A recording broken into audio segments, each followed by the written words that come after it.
Graça e paz, amados, e boa noite. Sou o pastor Rogério, junto com a minha esposa, a pastora Janes. Queridos, eu não vejo, depois da formação da igreja, em Atos 2, a partir dessa fase, dessa época, eu não vejo nenhuma evidência, né, que comprove ou que diga que a igreja cristã, principalmente a igreja cristã gentílica, que nós fazemos parte, porque não somos judeus, somos gentios e salvos pela graça de Cristo Jesus, eu não vejo nenhuma evidência no Novo Testamento que nos leve, né, ou que nos obrigue, ou algo do tipo. Eu não vejo no Novo Testamento nada que nos leve a termos que celebrar festas de teores judaicos que são simbolismo, né, o que aponta para Jesus, e que não tem para a igreja de Cristo salva em Jesus nenhum tipo de influência na salvação da igreja. Respeita-se aqueles que celebram essas festas, né, de cunho judaico, porque quer queira, quer não, ela é de cunho judaico.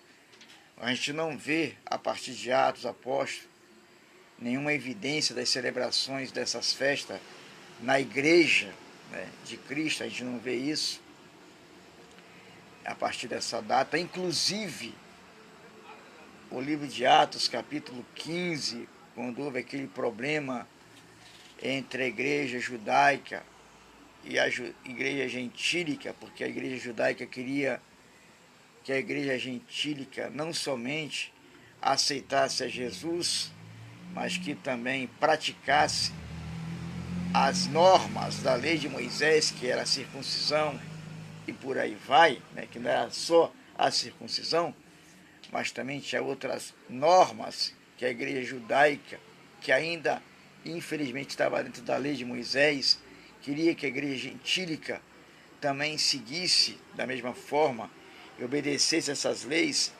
E essa reunião que foi feita no Concílio de Jerusalém, lá em Atos 15, definiu então ali que a igreja gentílica, né, segundo o texto vai dizer, que pareceu bem ao Espírito Santo e aos apóstolos que essas normas, né, não seriam necessárias para a igreja gentílica em Cristo. Então, quando a gente lê essa passagem em Atos 15, ela já diz tudo, não precisa, né, mais nada, ela já está ali. É um texto e um contexto que responde a essa pergunta. Mas eu acho que tem muitos líderes, muitos pastores, que eu me pergunto, na verdade, qual é o real propósito dessas festas de cunho judaico. Alguns dizem que essas festas é para resgatar princípios, mas festa não resgata princípios. O que resgata princípios é a obediência aos princípios do reino de Deus. Porque festas são cerimônias. E essas cerimônias eram exercidas no Velho Testamento, lá atrás, na época, né, de Israel, lá no Velho Testamento.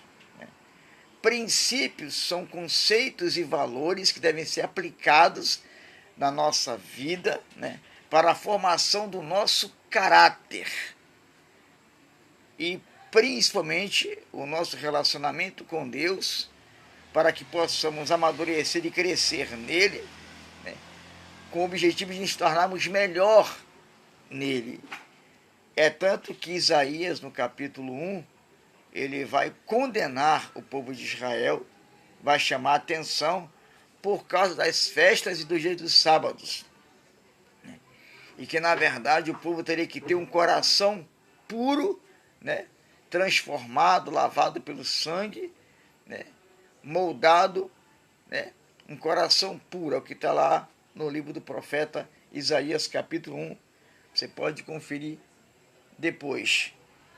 Mas é de suma importância a gente entender e deixar muito claro que a partir do livro de Atos, quando se inicia a igreja, quando se começa a igreja ali, nós não temos nenhuma evidência ali de que a igreja cristã gentílica, né, deveria participar dessas festas que são feitas hoje em algumas igrejas neopentecostais, né? E a pergunta que não quer calar, qual é o real propósito dessas festas? Porque se essas festas, se o real propósito delas é a questão da salvação, se ela tem influência na salvação, eu não vejo nenhuma base bíblica para isso, e acredito que muitos pastores também não vê base bíblica para isso, porque a nossa salvação não está pautada em celebração de festas.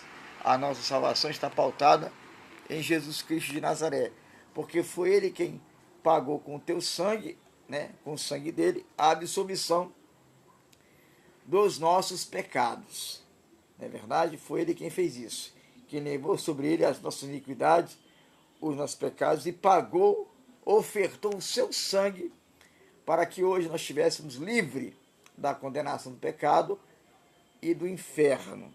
Então, se o propósito dessas festas é a salvação e a vida eterna em Cristo, então essas festas, nesse caso, caem por terra, porque elas não influenciam na salvação e na vida eterna de ninguém. Segundo, se essas festas e o propósito é outro e não a salvação, também para a igreja gentílica não tem necessidade de serem feitas, de haver essas cerimônias, porque são apenas cerimônias. São ritos, é verdade? E não adianta tentar trazer para o Novo Testamento, para a igreja, esses ritos judaicos, essas festas judaicas, essas celebrações judaicas, porque o efeito real na vida de uma pessoa não é uma cerimônia quem faz, né? Efeito real na vida de uma pessoa é a obediência aos princípios de Deus, à palavra de Deus, certo? É isso que torna a pessoa transformada. Como diz a Bíblia, conhecereis a verdade vos libertará. Se, pois, o Filho me libertar, verdadeiramente sereis livres. Mas se libertar de quê? Da condenação do pecado, de uma vida de pecado, não é verdade? De uma vida de orgias, buscando ter uma vida transformada pelo Evangelho para ir morar no céu. Porque esse foi o objetivo primordial de Jesus na cruz. É tanto que lá na carta aos Hebreus, capítulo 5, versículo 9, vai dizer o seguinte: Ele é a prova da nossa eterna salvação para aqueles que o obedecem, da nossa eterna salvação para aqueles que obedecem. Então, lamento muito por algumas igrejas ainda trazerem esses rituais, e lamento muito mais ainda, né, de crentes que tenham conhecimento, conhecem a verdade, né, conhecem a palavra, crentes que têm experiência com Cristo através da palavra, e ainda se deixam levar por esses tipos de cerimônias, de rituais. Talvez o propósito seja material e não ir morar no céu. Amém? Que Deus abençoe a todos nessa noite, em nome do Senhor Jesus.